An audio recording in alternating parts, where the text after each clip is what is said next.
Assalamualaikum warahmatullahi wabarakatuh, rekan-rekan guru dimanapun berada. Berjumpa lagi dengan channel Denta Irawan SPD. Pada kesempatan kali ini kita akan berbagi informasi tentang pendataan non-ASN. Apa itu pendataan non-ASN? Untuk mengetahuinya, yuk sama-sama kita simak video berikut ini. Namun sebelumnya, bagi yang belum klik subscribe, silahkan klik subscribe agar terus terhubung dengan informasi-informasi terbaru dari channel Denta Irawan SPD. Baik rekan-rekan, kita lanjutkan pada pembahasan kita mengenai pendataan pendataan non-ASN. BKN, Badan Kepegawaian Negara, petunjuk pendaftaran non-ASN 2022. BKN versi 1. Di sini ada buku petunjuk, kemudian alur.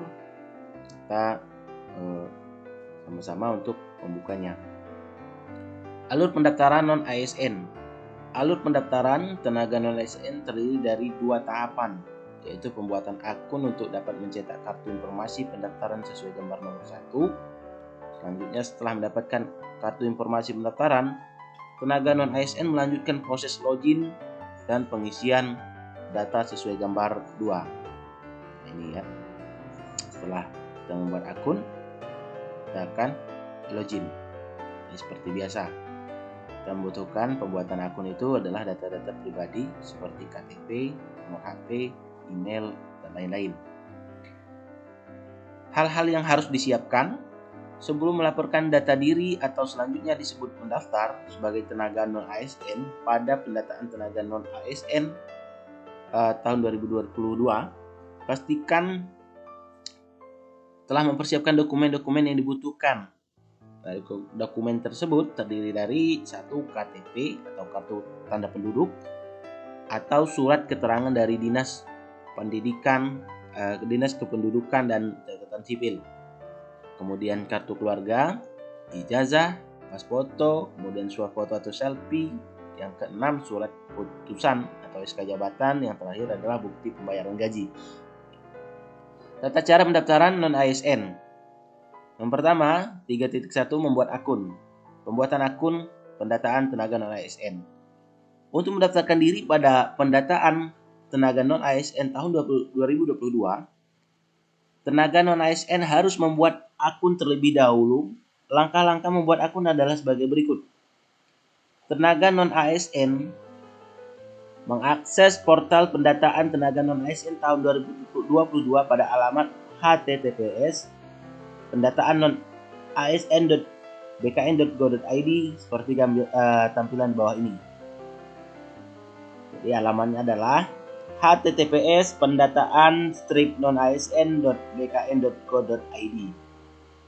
Dan rekan-rekan, yang kedua, pastikan bahwa data Anda sudah didaftarkan oleh admin instansi masing-masing dalam aplikasi pendataan non-ASN.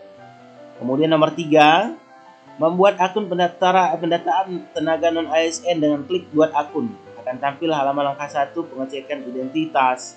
Langkah ini bertujuan untuk memastikan bahwa data Anda sudah didaftarkan oleh admin instansi. Tampilannya adalah sebagai berikut. Nih. Selanjutnya, tenaga non-ASN melengkapi data-data yang harus diisikan sesuai dengan tampilan pada halaman atau langkah 1 pengecekan identitas, yaitu nomor 1, nomor induk KTP, nomor kartu keluarga, nama lengkap sesuai KTP, kemudian tempat lahir sesuai KTP, lalu tanggal lahir sesuai KTP, dan nomor handphone yang aktif. Itu ya, sudah saya sebutkan di atas tadi. Tampilannya seperti ini. Lalu kemudian jika telah melengkapi semua isian, apabila data Anda sudah didaftarkan instansi, maka akan tampil halaman langkah kedua. Lengkapi data sebagai berikut.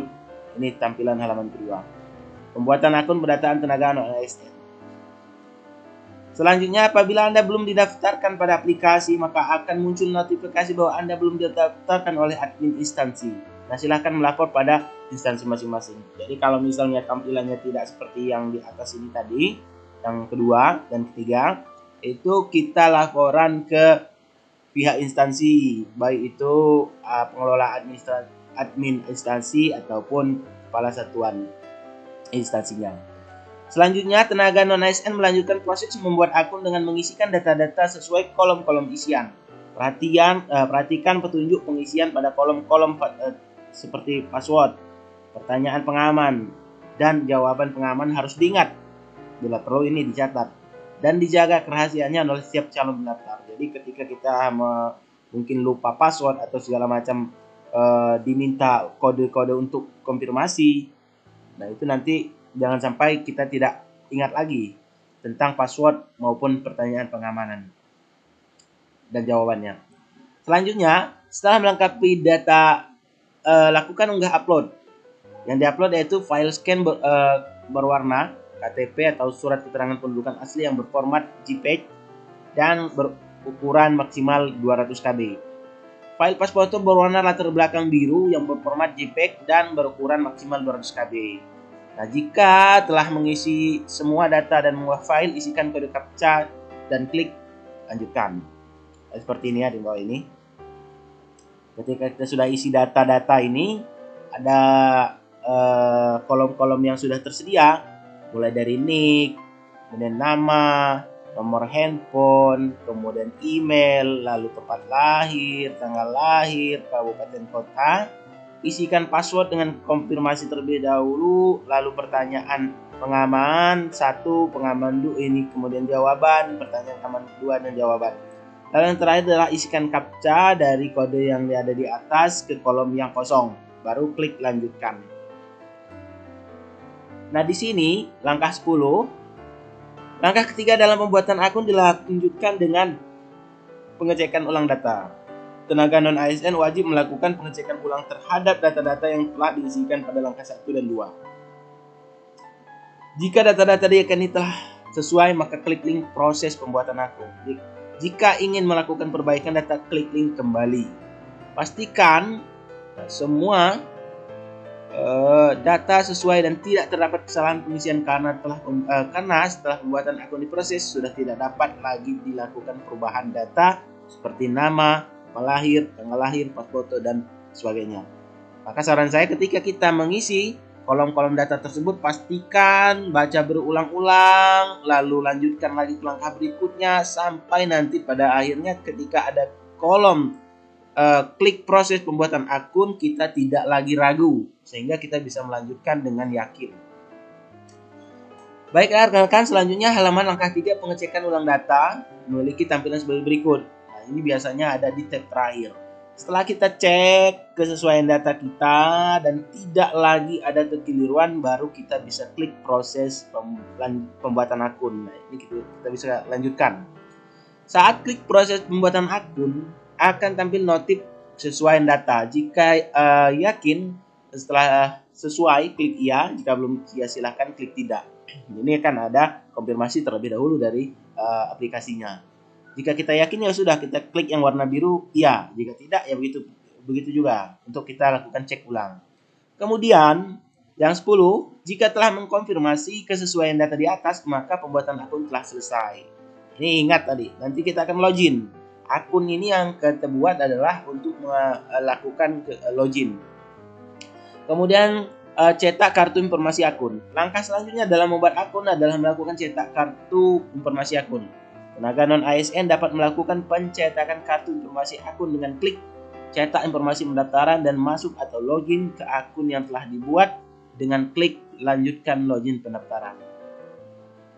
Selanjutnya pembuatan akun pendataan tenaga non-ASN ke langkah keempat. Ini adalah selamat. Anda berhasil registrasi pada portal pendataan tenaga non-ASN. Anda dapat melakukan registrasi 1 kali dengan nick Anda. Jadi kita tidak bisa membuat double akun ya. Nah, di sini kita sudah dibatasi dengan 1 kali pendaftaran menggunakan nick. Silakan cetak kartu informasi akun Anda. Kita bisa cetak ya. Jadi seperti ini tampilannya, kartu informasi akun yang berisi tentang identitas KTP, nama, tempat tanggal lahir, jenis kelamin, lanjut pada jam dan waktu ketika kita melakukan proses pendaftaran. Ketika kita sudah mendapatkan kartu akun, maka kita bisa login. Setelah tenaga non-ASN berhasil melakukan pembuatan akun, akses pada https pendataan strip non asn bkn.go.id, kemudian klik tombol masuk akun yang tertera di sudut kanan atas, atau klik tombol lanjutkan login pendaftaran setelah tenaga non ASN mencetak kartu informasi akun. Jadi ini ya, kartu informasi akun ini tadi adalah kita berfungsi sebagai untuk kita bisa login. Nah ini login di masih satu alamatnya, namun kita klik yang masuk akun atau lanjut proses pendaftaran. Tampilannya akan seperti ini. Kemudian kita bisa masukkan nick dan password yang sudah kita entry pada saat proses pendaftaran tadi. Lalu direkomendasikan proses pendataan non-ASN menggunakan perambahan Google Chrome atau Mozilla Firefox yang terkini. Jadi kalau Google Chrome ini sangat recommended untuk proses akhir-akhir ini mengenai penggunaan web. Nah itu kita lebih banyak menggunakan perambahan Google Chrome, itu yang disarankan. Ataupun walaupun Mozilla Firefox, nah di sini dimaksud adalah yang terkini, versi terbaru. Selanjutnya masukkan nick dan password. Ya seperti yang saya katakan tadi, di sini kita masukkan nick, kemudian klik masuk. Setelah di dalamnya ada kita berhasil masuk, maka akan muncul tampilan informasi. Yang pertama, untuk tenaga honor kontrak. Tenaga honor bukan kontrak ya. Kategori 2 ini yang dulu yang di bawah 2010 ya kalau tidak salah, akan terlihat informasi data peserta bahwa kita adalah mantan atau ex THK 2 dan halaman unggah dokumen pendukung. Kenapa di sini di atas? Karena di sini masih diprioritaskan. Sedangkan untuk pegawai non ASN maka akan langsung muncul halaman unggahan berikut. Jadi dia akan ada kolom untuk mengentry nomor di sini ya. Untuk THK 2 ada nomor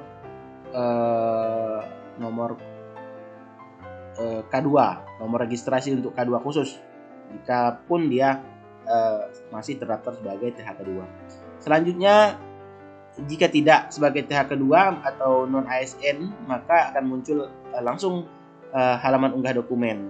Mulai dari ijazah terakhir, kemudian tenaga non ASN melakukan unggahan dokumen. Jenis dokumen yang diunggah adalah ijazah terakhir dengan syarat ya, file ukuran 100 KB sampai 1 MB. Ini sangat perlu diperhatikan ketika kita melakukan convert pada format PDF, itu lihat ukurannya. Jika melebihi 1 MB itu akan kita mengalami kesulitan ketika saat melakukan klik unggah. Itu tidak akan berjalan sesuai semestinya. Maka harusnya kita kompres terlebih dahulu filenya di bawah 1 MB. Kemudian selanjutnya klik unggah lalu cari dokumen tersebut di komputer Anda. Ini langkah-langkah yang sebetulnya kalau kita terbiasa melakukan ini sudah tidak terlalu susah ya, tidak terlalu sulit. Namun bagi rekan-rekan yang mungkin baru pertama kali, apa yang dimaksud dengan cari dokumen tersebut di komputer Anda? Nah, ini kan memang kita simpan filenya tadi di dokumen laptop kita, maka kita bisa klik unggah. Kemudian setelah Anda berhasil melakukan unggah, maka muncul notif informasi sebagai berikut. Unggah ijazah berhasil. Baru kita klik baiklah. Kemudian tenaga non ASN dapat melihat dokumen ijazah diunggah dengan klik lihat. Nah ini kalau kita misalnya ragu tadi ini benar bukan ya, kalau kita lupa rename pada saat kita unggah, apa betul ini ijazah, apa ini KTP, maka kita bisa klik lihat untuk memastikan bahwa ini betul ijazah yang kita unggah. Ataupun ijazah kadang-kadang kan ada ijazah teman di dalam dokumen kita, ternyata itu kita salah klik. Pada saat awal-awal dulu ketika pendaftaran CASN itu pernah ada kasus dia unggah pada foto itu dia gambar lain yang tidak seharusnya, sehingga itu menyebabkan dia gagal ketika melanjutkan proses berikutnya. Sebab ketika foto sudah diunggah pada saat itu dia tidak cek lagi untuk apakah itu betul foto dirinya atau bukan. Ternyata bukan. Selanjutnya, jika tenaga non ASN salah melakukan unggah dokumen, klik unggah kembali kemudian cari dokumen yang benar. Nah ini yang saya maksud tadi. Ketika kita lihat ternyata kita salah unggah, maka kita klik unggah ulang. Dengan mengklik unggah ulang, artinya kita bisa memperbaiki secara langsung, menimpa gambar yang sudah ada di unggahan kita sebelumnya. Nah, sistem akan menyimpan dokumen yang terakhir yang diunggah. Itu yang dimaksud di sini ya. Dia tidak double, tapi dia akan mengganti. Setelah melakukan unggah dokumen ijazah, maka tenaga non-ASN melakukan pengisian biodata sebagai berikut. Ini data-data ini dilengkapi, terutama bagian-bagian yang merah. Ini jika warna merah ini wajib diisi. Jadi hal-hal data yang memang seharusnya ada. Nah, kalaupun yang dispensasi untuk kosong, itu artinya adalah data-data yang mungkin seseorang itu memiliki ataupun bisa jadi tidak. Namun untuk yang diwarnai merah ini harus ada. Sebab ini adalah syarat utama. Misal kalau kita lihat di sini domisili, kabupaten kota, status perkawinan, ini harus diisi. Karena kalau dia tidak ada tempat domisili di mana? Lalu kemudian di sini kalau dia bergelar ijazah, di sini pun harus ada. Karena di sini artinya ketika sistem sudah meminta gelar, berarti di sini sudah ada minimal pendidikan yang kita tempuh. Tidak boleh di bawah S1, artinya untuk mendapat gelar sarjana. Selanjutnya alamat domisili dan agama, ini harus kita isi. Pilih salah satu dari beberapa agama yang memang kita ambil. Peringatan, harap membaca seluruh informasi dan himbauan yang tercantum di dalam portal sebelum melanjutkan proses login. Nah, pastikan pendaftar mengakhiri pendataan sampai tahap akhir atau resume agar berkas dapat diverifikasi oleh instansi. Benar. Ini sekali lagi saya tekankan harus kita perhatikan pada resume. Di mana resume tadi saat kita cek ulang data, itu yang namanya resume. Selanjutnya B, tidak diperkenankan mengubah data setelah mengakhiri pendataan. Nah, ya kalau sudah kita ubah, kita sudah akhir pendataan, artinya tidak. Ini kan sudah aturan ini, artinya bukan boleh tidak boleh, tapi sudah tidak diperkenankan mengubah. Itu sudah terkunci artinya. Selanjutnya kolom tempat lahir dan tanggal lahir sesuai ijazah, tempat lahir dan tanggal lahir sesuai KTP, serta nama pembuatan akun telah terisi secara otomatis. Nah, jadi dengan kita membaca poin nomor 9 ini, artinya bahwa setiap data yang kita isikan pada kolom-kolom isian biodata ini tadi, ini harus sesuai dengan yang tertera pada baik itu KTP maupun ijazah yang kita miliki. Selanjutnya yang ke-10, pada form ini tenaga non-ASN masih dapat mengubah beberapa data jenis seperti jenis kelamin, kemudian tingkat pendidikan, tingkat terakhir, jabatan terakhir, unit kerja terakhir, nomor ijazah, kemudian nama sekolah dan tanggal lulus. Tenaga non-ASN dapat mengubah jenis kelamin yang memilihnya pada pilihan tertulis sebagai berikut. Seperti ini ya. Kemudian email, lanjut kabupaten kota, kemudian tenaga ASN status perkawinan, lanjut pada ini tadi gelar tadi. Di sini gelar sudah saya sampaikan tadi bahwa bila tidak memiliki gelar di depan, ya gelar yang di belakang. Tidak perlu menuliskan nama lengkap ataupun nama pendidikan, itu cukup singkatannya saja. Begitupun yang gelar depan atau belakang. Selanjutnya tenaga non-ASN dapat mengubah nomor ponsel. Ketika kita melakukan proses mana yang kita pakai atau yang akan kita gunakan, bisa kita edit di sini. Selanjutnya alamat domisili kita isi dengan lengkap, dan agama seperti yang saya sampaikan tadi, pilih salah satu dari beberapa agama yang ada, tidak boleh kosong. Selanjutnya tenaga non-ASN dapat melakukan perubahan informasi pendidikan sesuai dengan ijazah tingkat pendidikan. Ini disesuaikan dengan ijazah yang kita miliki tadi. Setelah selesai melakukan pengisian biodata, silakan masukkan captcha seperti ini ya, akan kita tampilan bahwa di sini ada 4 poin yang harus kita perhatikan. Yang pertama, isilah bagian formulir yang wajib. Nah, ini yang wajib tadi yang merah dan tandai bintang. Kemudian Anda wajib mengisi gelar. Nah, ini kan syarat yang pertama tadi, harus menempuh minimal pendidikan sarjana. Kemudian Anda diwajibkan mengunggah ijazah terakhir. Nah, itu adalah persyaratan perlengkapan berkas. Dan yang terakhir adalah jika sudah, isilah captcha berikut. Nah, ini. Nah, di sini dimasukkan captcha sesuai dengan tertera, lalu klik selanjutnya. Yang ini ya, bisa kita klik, maka data akan tersimpan dalam aplikasi pendataan. Selanjutnya tenaga non-ASN dapat melanjutkan pengisian data riwayat pekerjaan. Nanti rekan-rekan bisa pelajari sesuai dengan kolom-kolom yang ada di sini mengenai riwayat pekerjaan, kemudian di sini disertai berkas bukti fisik ya. Setelah riwayat pekerjaan, maka setelah mengisi data riwayat, tenaga non-ASN diharuskan melengkapi dokumen bukti pembayaran dan surat keterangan jabatan di setiap riwayat yang sudah ditambahkan. Nah ini ya, di riwayat pekerjaan itu riwayat jabatan. Bisa jadi kepala biro, kepala sekretariat, itu sangat berpengaruh kita isikan di sini.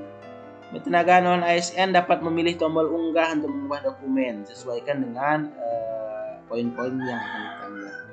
Resume pada data non ASN.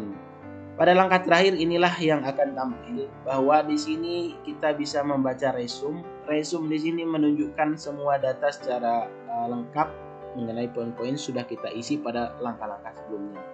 Catatan di sini, silakan klik pada centang ya pada setiap data di atas.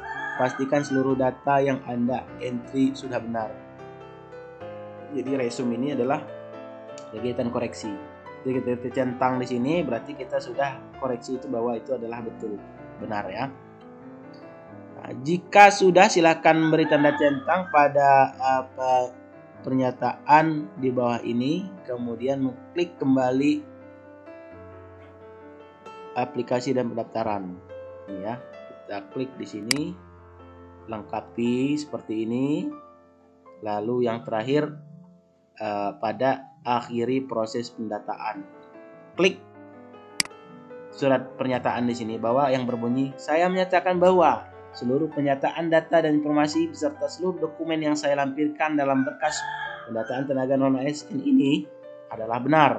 Demikian pernyataan ini saya buat dengan sebenarnya dan penuh rasa tanggung jawab. Ini kita klik, lalu kita klik pada akhiri proses pendataan. Maka pada halaman berikutnya adalah sebelum cetak kartu pendataan terdapat peringatan yang menjelaskan bahwa setelah pendataan diakhiri dan diproses maka peserta tidak dapat mengubah baik data dan juga dokumen. Ini tadi yang diulang-ulang bahwa kita pastikan dulu sebelum kita klik akhiri proses pendaftaran. Selanjutnya untuk mengakhiri dan proses pendataan maka silahkan pilih tombol iya. Karena dia pertanyaan, apakah Anda yakin untuk mengakhiri dan proses pendataan? Klik ya. Apabila tenaga masih ragu ya, kemudian memperoleh data yang sudah diinput, maka silakan klik tombol tidak. Pada halaman terakhir di sini adalah cetak kartu pendataan tenaga non ASN. Ya, setelah kita selesai mengklik akhir proses pendaftaran, maka akan muncul tombol cetak kartu pendataan peserta non ASN. Nah, seperti ini tampilannya. Maka kita bisa melakukan klik cetak atau kita print atau simpan PDF.